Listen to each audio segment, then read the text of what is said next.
Hi friends, welcome back. So, should we pay Elon the 56 billion payout? That's the subject of today's video. And I want to go over a couple things because I've been noticing on social media that some of the Tesla stock promoters and pumpers, such as like this person, the Tesla boomer mama, have been really pushing on her social media. Oh my God, you got to vote for Elon, and how to vote for Elon. Elon's awesome, etc., and like really aggressive on this stuff. And she's not alone. A lot of the pumpers have been doing this. I'm just showing you her because she's the most aggressive at it. And I've noticed some recent SEC filings that are highly unusual. I want to share my thoughts on this stuff, and I want to get yours also because, again, guys, this is really, really strange stuff. First, let's take a look at this. This is the Tesla preliminary proxy statement, and if you actually go to page 164, and let me just scroll down there. I wanted to show you guys like kind of what I'm looking at, so you can see exactly where I'm getting this info. You'll find this really odd section here where it says, who will bear the cost of soliciting votes in the 2024 annual meeting? So again, we're talking about like who's going to pay to get people to vote, right? Bear the cost of soliciting votes. Tesla's board of directors is soliciting your vote for matters being submitted for stockholder approval at the 2024 annual meeting. Tesla will pay the entire cost of preparing, assembling, printing, mailing, and distributing these proxy materials and soliciting votes. We may reimburse brokerage firms, custodians, nominees, fiduciaries, and other persons, right? Here you go. Other persons representing beneficial owners for their reasonable expenses in forwarding soliciting materials to their beneficial owners. Okay, so we're talking about money being passed, and we're also talking about who's it going to. It also says we'll talk in person, over telephone, electronically, etc.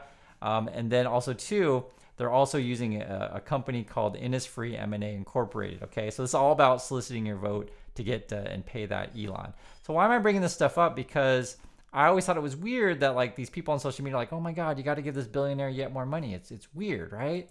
And when you go and you look at their SEC filings, guys, this is Tesla's SEC filings. They're disclosing like kind of how we're getting out the vote essentially, right? So this is the SEC filing here. Your vote counts, right? This shows kind of what a ballot, I guess, is going to look like, right? You also have this. This is Robin Denham. She's the head of the board of directors. I guess you could say chair. That's better to say chair of the board of directors, right? She even made a video. You got to vote for Elon because Elon's awesome, right? You also show like how they made their website. Again, they're disclosing all these materials to the SEC.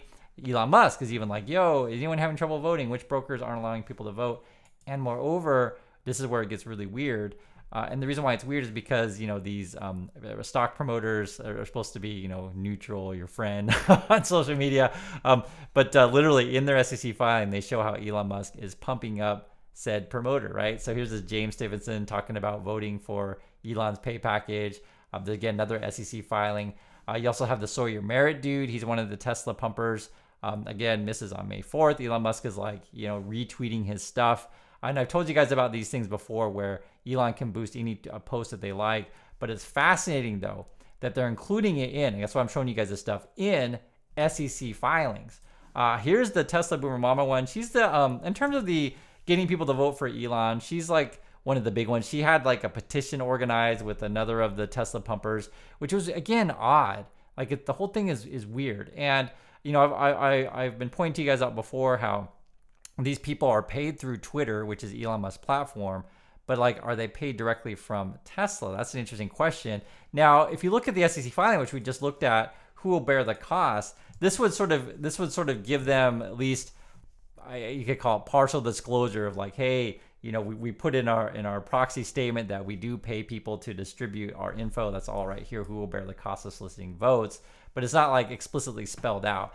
This is sort of why I point this stuff out to you guys, because these kind of people, right? They how can I say, being on social media, they're supposed to be not supposed to be. Let's just say, don't necessarily think that these people on social media are your friend and neutral. That's a better way to say it, right?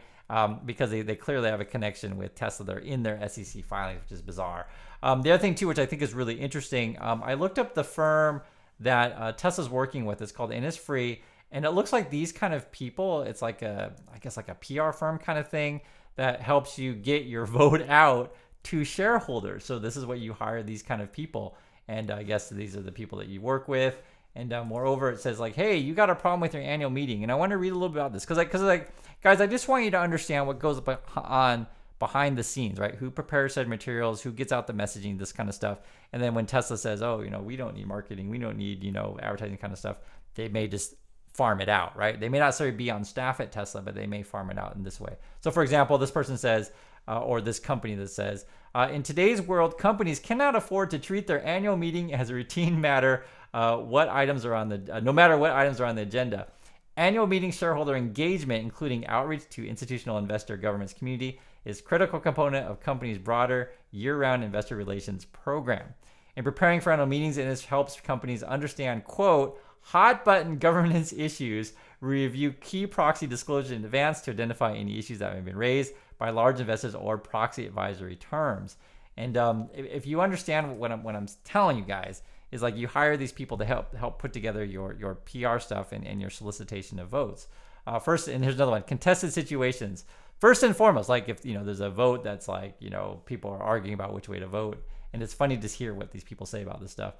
First and foremost, no surprises. We provide an early warning system so our clients will know and be prepared for a contested situation before an SEC filing or a tweet excites the market. That's the world that we live in, a tweet, right? And what if your company owns said company that can do the tweets, right? Or what if a better way to put it, you got to be particular with your language. What if the CEO of your company owns the company that talks about said tweets? We ascertain who is involved and the potential influence, right, with other shareholders. Okay, so like maybe the money's being, going through these guys to get out to the influencers. Because they even say this. We ascertain who is involved and their potential influence with other shareholders.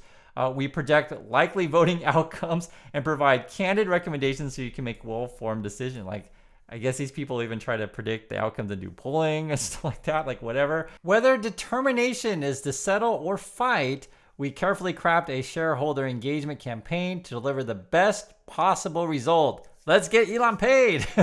Our work includes mapping out strategies and tactics and helping to develop solicitation materials for institutions, hedge funds, and retail investors. So I want you to understand, guys, that when we're talking about this kind of stuff, we're dealing with a lot of money and we're dealing with professionals that are really trying to push for whatever is paying them. I just find this stuff really, really crazy, like how well organized this stuff is. Now, I'm not surprised by anything in this world anymore, guys. If you don't know, I was professor of advertising, so I look at this kind of stuff a lot of times. PR, this kind of things. It's nothing shocks me anymore. But I guess what's so fascinating about this is how you have this world of social media. You have billionaires pay packages. You have SEC filings, right? And you have like all these connections that you wouldn't necessarily know unless you look at the filings yourself. And that's why I'm showing you guys this stuff, because I want you to understand that these people could be in compliance. They could be. This could get them out of hot water. My feeling on this stuff is that like these people do so many things that look to be coordinated, and how much coordination with the Tesla or with the ARK Invest. Hey, who knows? This is sort of why I put this stuff out there, that I can see it with my own eyes. Is all in this stuff all filed with the SEC. And I always ask the same thing, guys. If there's any whistleblowers on the inside that like to share any info, please let me know on this stuff. I'll disseminate it for free, perfectly free. I'm not paid by anyone to do this kind of stuff, but that I can't say that for everyone involved with this stuff.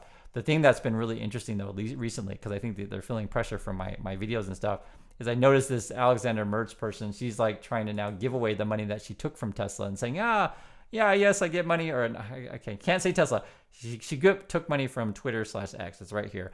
She's like, I got this money from Twitter/X, and I'm going to give it away to charity. So please help me pick a charity. The thing is, though, you're still taking the money, and you're still, and you guys can ask her if she pretends to be independent or not. But I just find this whole thing entirely disingenuous, the way the stock promoters and stock pumpers of Tesla behave, and moreover, always with any of these things, follow the money. So please share your thoughts on this stuff. What do you think about these recent SEC filings, including social media influencers in them, and showing the connections between Tesla, the company, and also to trying to get Elon his money, because I guess the man's got to be paid.